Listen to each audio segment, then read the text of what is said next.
오늘은 어버이 주일을 당해서 실제적으로 우리의 삶의 현장 속에 우리가 체감하고 또 체득하고 할 수 있는, 정말 우리의 삶에서 진짜 부모님을 어떻게 모시는 게 참 좋은 부모님을 모시는 방법이 될 것인가 하는 쪽에 우리가 말씀을 좀 디테일하게 드리고 싶은 마음이 있습니다. 가장 먼저 자녀들이 가져야 될 첫 번째 생각은 뭐냐면, 나는 도대체 누구를 통해 왔는가 하는 의식을 반듯하게 가져야 된다는 거죠.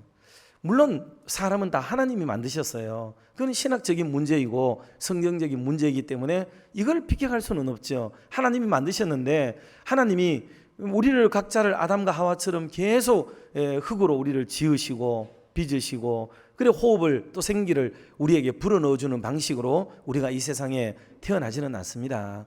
그거는 첫사람 아담과 하와를 지을 때만 그렇게 하셨고, 그 이후에 모든 사람들은 부정모혈을 통해서 태어나도록 만드는 보통 생육법에 의해서 사람이 태어나도록 만들어서, 당연히 하나님이 만드셨으나 부모님을 통하여 우리가 이 세상에 오도록 만드는 이 방식을 취하셨단 말이죠. 때문에 우리는 이 부모님으로 말미암아서 내가 이 세상에 왔다는 이 근간을 무너뜨리지 않는 태도를 가지는 것이 중요합니다. 그래서 우리는 철저하게 나의 출처가 어디냐, 나는 누구로부터 빚어진 사람인가, 누구로 말미암아 이 세상에 존재케 되었는가 라는 자기의 출처를 먼저 바로 인식하는 이 태도가 대단히 중요하겠습니다.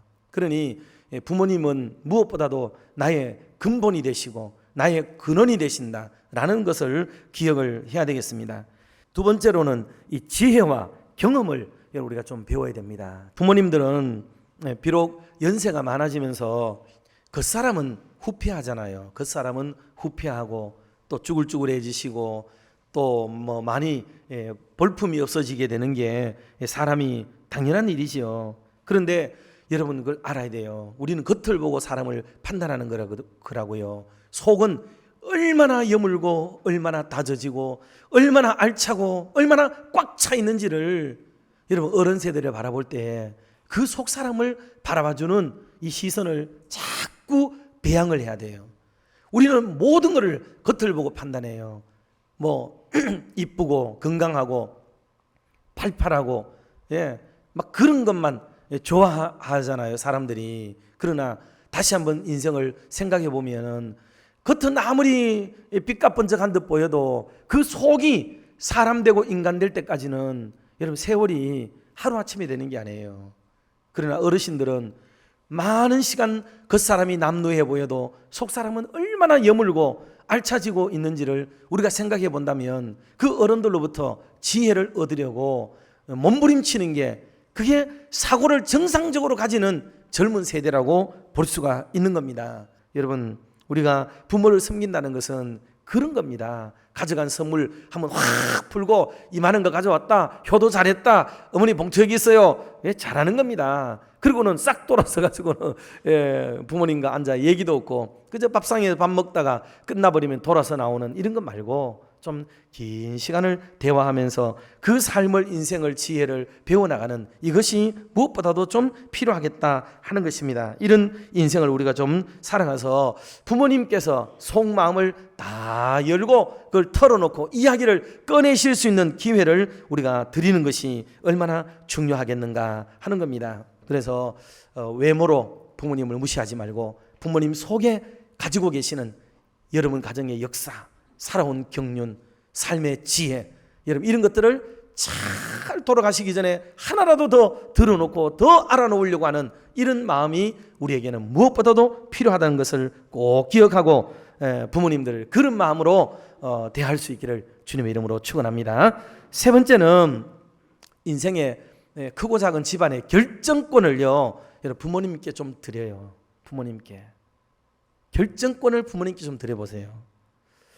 저도 부족하지만은 살아오는 동안에 정말 인생의 중요한 것 중에 하나가 뭐냐면 여러분 결정권이에요. 결정권. 최종적으로 그래 이렇게 합시다 라고 선언하는 말, 그 한마디가 얼마나 책임도 따르지만은 이 말을 함으로써 모든 일이 이제 시행이 되도록 만드는 일이 되는 거죠. 이 결정권이라고 하는 것은 여러분 대단히 중요해요. 근데 우리는 생각도 못하면서 우리의 삶의 현장 속에 아이고 아버지 제가 알아서 할게요.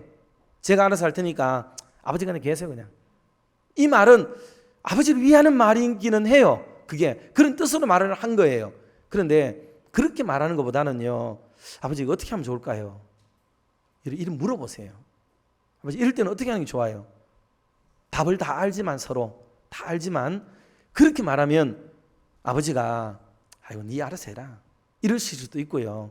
그렇지 않으면은 그래 이거 할 때 뭐 네 마음대로 해도 되는데 요거는 좀 조심해라 이럴 수는 있다 이런 말을 들려줄 수도 있고, 아니면은 아예 이렇게 하는 게 좋겠다라고 말씀하실 수도 있어요. 그러니 우리가 이런 면에서 가정을 세워가는데 정말 중요한 것은 여러분 의사결정에 참여를 시키세요. 그게 어머니를 아버지를 섬기는 가장 중요한 일 중에 하나가 된다 하는 거예요. 자, 마지막으로 네 번째는 한 번씩 여러분 고향으로 모시세요. 고향. 이거는 꼭 고향으로 모시라는 말도 있고 또는 추억으로 또는 지난 날로 회상하실 수 있는 시간을 만들어 드리는 것도 좋아요. 가만히 보면 엄마가 아버지가 언제 무슨 얘기를 할 때 씩씩해지고 힘이 나고 기운이 막 펄펄 솟는 것 같은 느낌을 받은 어떤 때가 있어요. 학창시절 얘기든지 군대 얘기든지 아니면 친정 얘기든지 어느 시절의 이야기를 꺼낼 때 보면은 우리 엄마가 막 열심히 얘기하고 우리 아버지가 막 힘줘서 얘기하고 자랑거리로 막 얘기하고 그러시는 것들이 눈에 보일 때가 있어요. 그런 것들을 마음속에 이렇게 담아놨다가 다음에 좀 여유를 가지고 그 어머니가 자랐던 학교, 아버지가 군복무했던 저 경기도 연천 쪽으로 한번 여러분들 드라이브를 하듯이 모시고 가서 아버지가 옛 향수에 젖고 지난 날을 생각하도록 이렇게 만들어 드리면 여러분 큰 효도가 될 수가 있어요. 여행도 되고 얼마나 좋아요. 그렇게 해서 하고 또 어떤 음식은 아버지의 옛 생각을 떠오르게 하는 음식이 될 수도 있잖아요. 아이고 그거 맛없어 못 먹어요. 그거 요즘 암에 안 좋아요.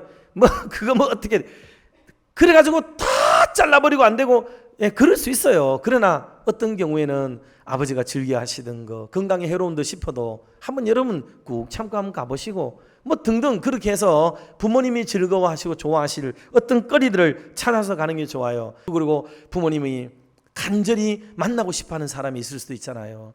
돌아가시기 전에 나는 그분 찾아가는 게 불편할 수는 있어도 엄마가 아버지가 그 사람 만나는 것은 되게 그립고 참 추억의 사람이고 꼭 만나야 될 사람이 있을 수도 있어요. 그럴 때 시간 없다 내가 불편하니까 빼버리고 그만해버리고 이러지 말고 어머니가 좋아할 사람, 어머니가 꼭 만나고 싶은 사람 이런 분들을 한번 만나도록 이렇게 주선도 해드리고 좀 그렇게 해드리는 이 배려와 이런 생각들이 우리에게는 정말 필요하다 하는 것을 말씀을 좀 드리고 싶어요. 그래서 우리가 신앙을 가져도 이 믿음 안에서 우리 부모님들 잘 공경하고 받들어 섬기는 게 그게 너무너무 중요해요. 그러니 이런 멋진 모습으로 우리의 삶을 좀 살아서 저도 이런 말씀 드리면서 많이 부끄럽고 송구하지만 그러나 어떤 면에서는 아쉽기에 더 힘주어서 말씀을 드릴 수도 있어요. 그러니 저와 여러분이 남은 생활 동안에